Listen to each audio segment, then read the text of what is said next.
One of the most common questions that coaches and healers ask is how do you protect your energy when you're working with other people?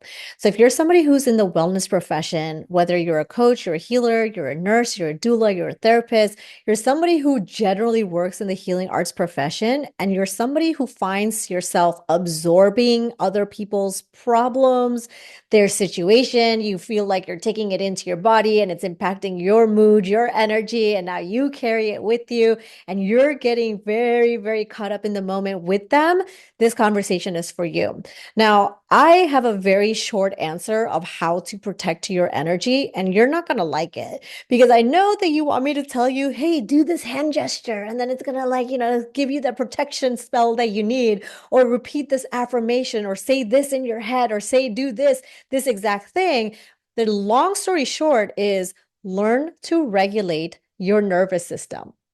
Okay, let's break it down. So, if you are somebody who resonates with the fact that you may maybe identify as an empath, or you're somebody who's very sensitive to people's emotions or experiences, and whenever somebody's going through a problem, you feel like you're also going through the problem with them, or you feel like you're shutting down because their problem is so big and so dramatic that it feels like it's impacting you in a certain way. And all that's happening in this moment is that your nervous system is getting dysregulated in a moment of somebody else's dysregulated nervous system. Okay. So these are very fancy words. So if you're not familiar with any of these nervous system regulation, I'm going to break it down to you in a very simple way that is going to help you understand how it is that you can protect your energy, manage your energy, and also develop better energy hygiene when you're working with clients or however it is that you find yourself compromised when you're interacting with other people.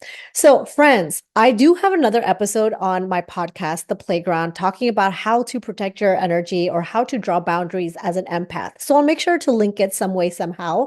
But essentially, what your nervous system is, it's an antenna that determines whether or not you're safe. And if you've ever experienced something in your life where you didn't feel safe, it carries on into the way that you respond to situations and people and circumstances and environment in this present moment. In your adulthood, this is how you're responding based on what's happened in the past. So let's make up like a random example of the situation. So, say, for example, your friend comes over to your house and she's like venting about the fact that she tried to go get some juice at the store and she really wanted this juice. And then all of a sudden she feels so frustrated because there was no more of this juice, or she, like got there too late and the juice was gone. And so she's expressing all of her frustration about, like, oh my gosh, there's another thing that's going wrong in my life and another thing that's happening that I can never get what I want. And all of these different things are happening to me.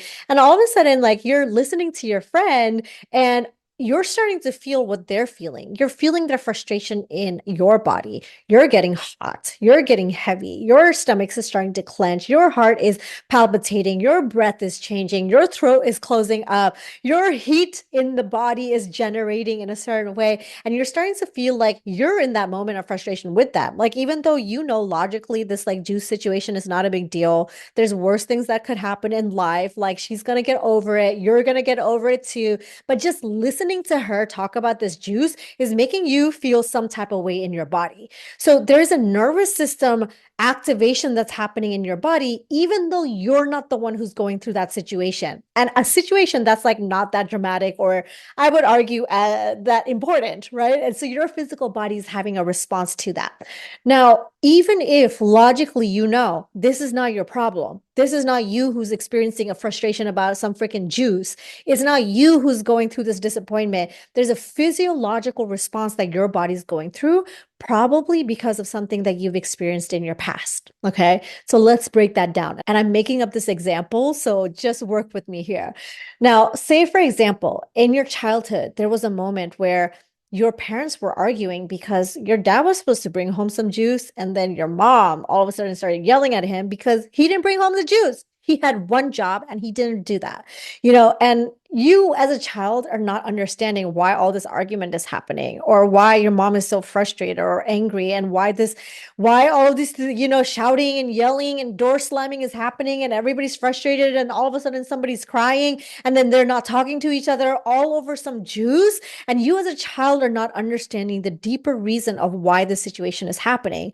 When if you were to really look at why your mom is yelling or shouting, it's because she's frustrated. It's not about the Florida freaking orange juice with 800 grams of sugar that your dad didn't bring home. Is that she feels like she's doing everything herself. And he had just one job. He had to just go to the store, bring home the juice, and that's it. Like, that's all she asked for, because she was taking care of all the kids. She was at work right before that. And then she had to prep dinner. And then she did the laundry and she did this thing and that. And all he had to do was bring home a juice. And he comes home empty handed. And so when she's arguing, it's not really about the juice. She's arguing because she's frustrated. She's arguing because she's disappointed. She's arguing because she's feeling abandoned. There's all of these abandonment wounds that are triggering within her.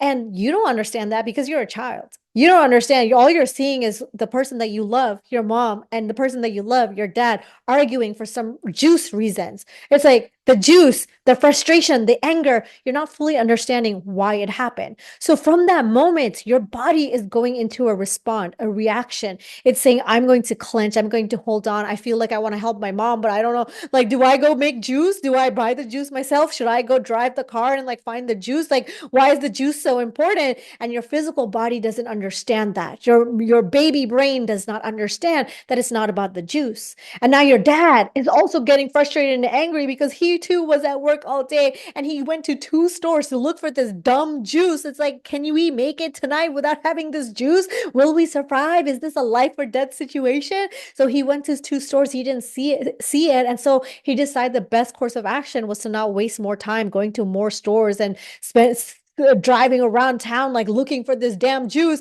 And he just decided to come home to spend time with his family. That's a decision that he made from his perspective, but it's not received in the same way by your mom. It's not received the same way in this situation by a person who's absolutely frustrated to be here in this moment, who's thinking that, like, I asked you for one thing and you couldn't do that. And she's feeling abandoned and he's feeling frustrated because he has a valid reason for why he didn't spend the next 12 hours looking for this damn juice. He made the best choice for himself and his family to come home right now.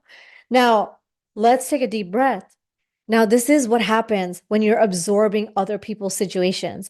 It's not about the damn juice. It's about all of the context that is around the situation. So now in your adult life, when you're interacting with other people who are getting riled up or they're getting frustrated or they're getting angry, they're getting this and that, or however it is that they're triggered or however their wounding is showing up for them in this particular moment, you know it's not about you. You know that it's not about the juice or about the boyfriend or about the argument or about whatever they're going through, but your physical body is becoming dysregulated because you're triggered into your old wound. So I know that you want to know, how do I protect my energy? It's like, do this dance and then everything's going to be okay. Or, say these words and say this affirmation. And I wish it were that easy. And even though there are grounding tricks and tips and affirmations that you can say to yourself, if you truly want to understand how not to take on other people's shit, you have to work on your own shit first.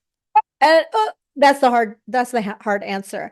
And your own shit is, why am I triggered in this moment when I'm listening to somebody else complain about something so trivial, but my physical body goes into this reaction? Why isn't that I can separate what somebody else's problem is versus what my true problem is? Or is this even my problem? Why am I absorbing their issues, their experiences, their attitudes, their behaviors, their responses as my own problem right now? And so this is what happens when a lot of people who grew up in moments, and yeah, a juice moment is one moment, perhaps that it was a singular moment. But if you repetitively started to experience these moments in your past where you're always observing people overreacting or people not communicating or people doing this or people doing that, even though it didn't directly happen to you, like nobody pointed to you and said, you didn't bring home juice, or nobody like, pointed and wagged their fingers at you. You witnessed that in your environment. You witnessed that it was not safe to come home without doing the thing that you said you were going to do. And you witnessed how unspoken frustration was displayed and how that manifested in your mother, in your caregivers, in your parents, in whoever, right? There's things that are happening in your past that is triggering the present moment. So everything that we experience in our life, whether you identify as somebody who's highly sensitive, or you identify as somebody who's an empath, you identify as somebody who fill in the blank, whatever criteria you have given yourself or whatever title that you've given yourself to, better understand the fact that you're absorbing and that you're taking in, and it's actually extracting power from you because it's putting you into a moment of the past. However, it is that you got here, it has everything to do with your nervous system. Your nervous system is basically a set of nerves, nervous system. It's a set of nerves that basically acts like an antenna. And the antenna is saying, am I safe or no? There's nothing in between. It says, yes, am I safe? Or no, I am not safe. And so if any point in that moment of decision says, I am not safe, it goes into its survival state. So your survival state at a time when people were arguing about a juice, and again, I'm making up a made up situation about a juice. If in that moment in time, your body decided, I'm not safe, and so I need to shut down, or I'm going to go into people pleasing, or I'm going into problem solving, or I'm going into trying to figure out what the solution is because I don't want the two people that I love the most in my life to argue. I'm going into this problem solving energy, even though I'm 5, even though I'm 4, even though, I'm such a young child. That survival state has carried on into your adulthood. The only way to protect your energy is to regulate your nervous system so it's not so susceptible to what other people are feeling or doing. In other terms, that's known as co-regulation. So when somebody's riled up, do you rile up with them? You're co-regulating with them, but for the worse. If somebody shut down, do you also shut down with them? Are you sensitive to what other people are doing so you match and mirror them? Is that the safest thing that you learned how to do? If somebody's going up and they're yelling and shouting, are you somebody who's down regulating and shutting down this way? Or are you the one who's upregulating and you're the one shouting and screaming and trying to advocate for your needs, and it's making the other person just completely shut down? Co-regulation means is whatever somebody else is experiencing, you're not being pulled up or down depending on what they're doing. So if they're yelling up and down over here, or they're shutting down up and there, you're able to maintain your own energetic balance. You're able to maintain your own energy hygiene. You're able to maintain your own window of tolerance. There's so many different ways to talk about the same thing, but I like to think about this as your flow state. This is your essence. So no matter how somebody else's essence is in the moment, temporarily going up and down, like your friend is arguing, or your friend is acting, your friend is doing that, your friend is upset about the juice, you're not also the juice, yeah, you can match the energy and you can do that, but then don't complain that if you're worked up with them, that you're not regulated. So just so you understand that. And if they're shutting down and if you're shutting down with them, you're not regulated. So just so you understand that. And I don't think any of us do it in perfection. I don't think it's possible that you don't ever fluctuate based on what somebody else is doing or experiencing. I think your body is going to have a response. I think your mind is also going to have a response, but how much you fluctuate is the protection of your energy. So the more that you understand your own wounds and your own triggers, the better grounded you are. So it's not a question that I've asked maybe in the last 10 years about how do I protect my energy, because I don't find that other people's problems are dependent or interdependent on how it is that I'm going to respond. If I have a solution to that, I'm going to be able to tell you to you with this face, this tone of voice, and this smile on my face, because that is where I am in my regulation. Now, if I weren't regulated, then I would think that if I didn't solve your problem, then that's a reflection on me, or it is making me less valuable. It is talking about my worthiness or my ability to be useful to people. So that puts me into people pleasing. That puts me into wanting to become a problem solver and troubleshooter and wanting to do all the things for every single person, when that's not where I want to be. I want to be grounded. I want to be stable. I want to be in my own essence, on my own energy. I want my value and my worthiness not to fluctuate depending on whether somebody sees me or not. I want to be able to have my own opinion and my own critical thinking activated in the way that I want to have it activated. I don't want to be fluctuating based on somebody else's experience of life.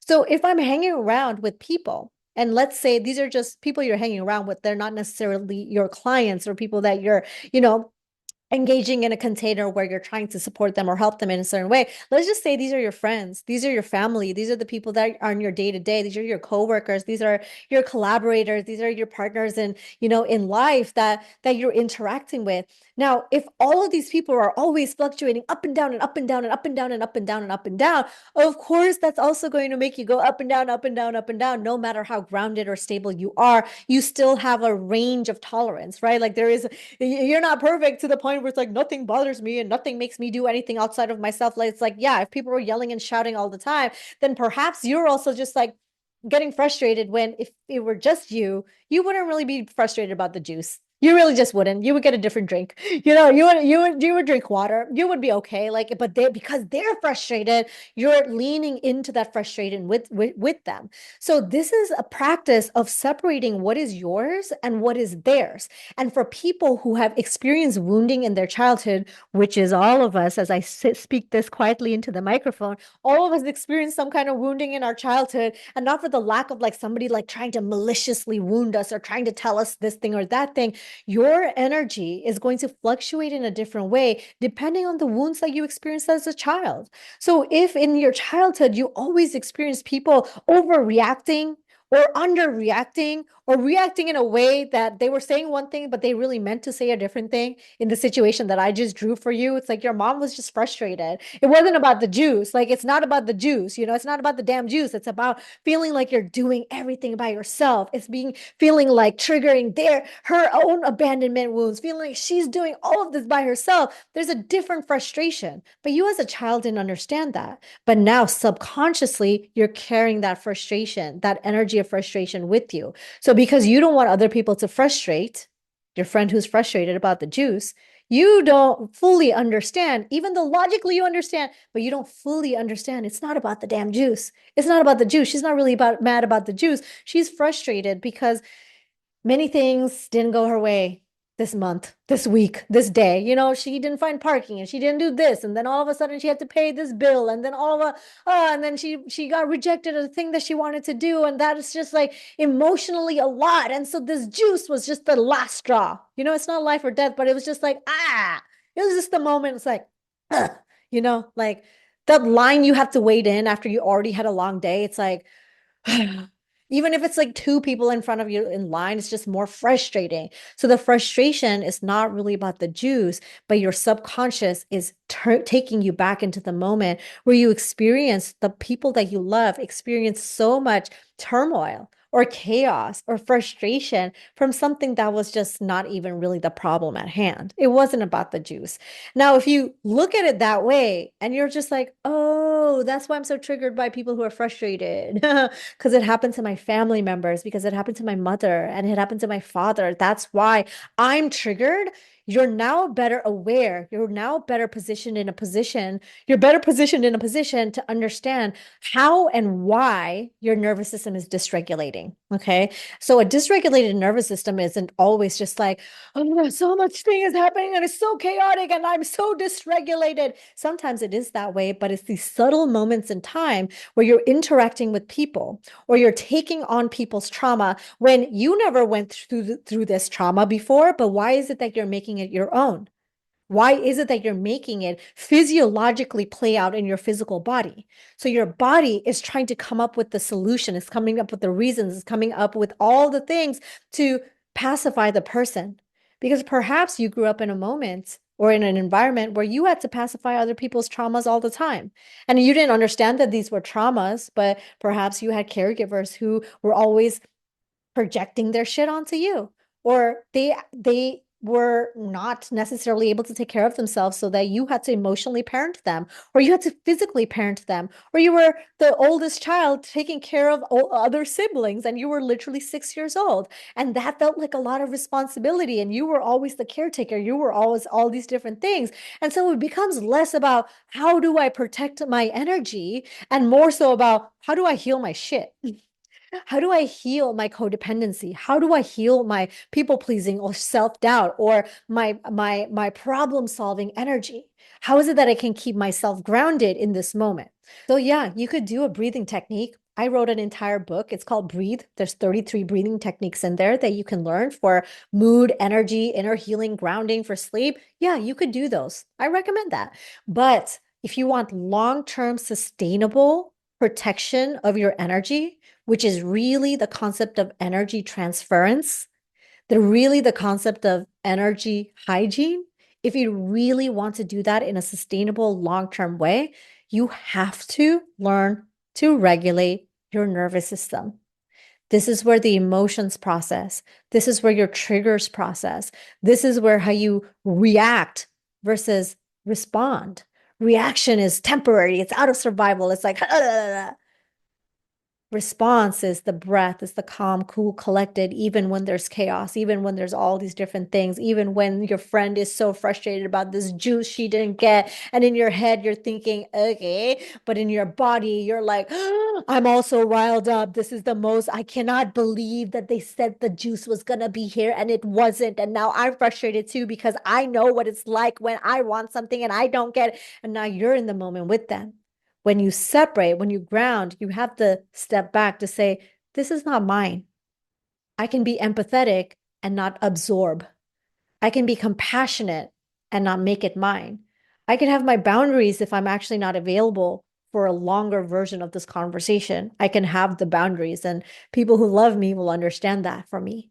They'll also understand it's not for the lack of care, it's that perhaps I don't have the energy to give. Because I too am a person and I'm existing. I have my own stuff that's going on and my own weirdness in my head and my physical body, and I'm on my period and I'm hungry and da, da, da. You're a person. So all of these things are not separate from one another. It's not that you're somebody who just absorbs for no reason. It's that your body is open to absorption. Your body is open to making it about them instead of you. Your body is open to taking on more than is actually yours. So I'll leave you here with this. And of course, you can have nervous system regulation practices from my book, from my YouTube, my podcast, from mentorship, masterminds, training, certifications. There's many avenues and pathways for you to explore whatever it is that you want to do in terms of your nervous system. But what I wouldn't want you to do is be in a pattern and a loop of constantly absorbing other people's stuff. This prevents you from showing up for your clients. It prevents you from doing the work in the magnitude in which you want to do your work in. It prevents you from doing your own inner healing. It prevents you from going to the next level of your embodiment in your practices, in your essence, in who it is that you are becoming in the next chapter of your life. It prevents you from a lot of different things. Protection is a choice. Energy hygiene is a choice. Energy transference within your clients and within people that you interact with is a choice. Energy protection is a choice as well. So I hope you make the choice to regulate your damn nervous system. And if I play a part in any of that, you can check out courses, mentorships, programs, one-on-one calls, et cetera, et cetera. There's a plethora of things for you to dive into and dip your hands into. And if you do feel like working with me in any capacity, go ahead and book a discovery call with me. I'm going to be happy to help you figure out which pathway of your healing journey, practitioner's journey, facilitator's journey, person journey is in alignment for you at this season of your life. And just remember, the world is your playground. And until next time, I will catch you soon.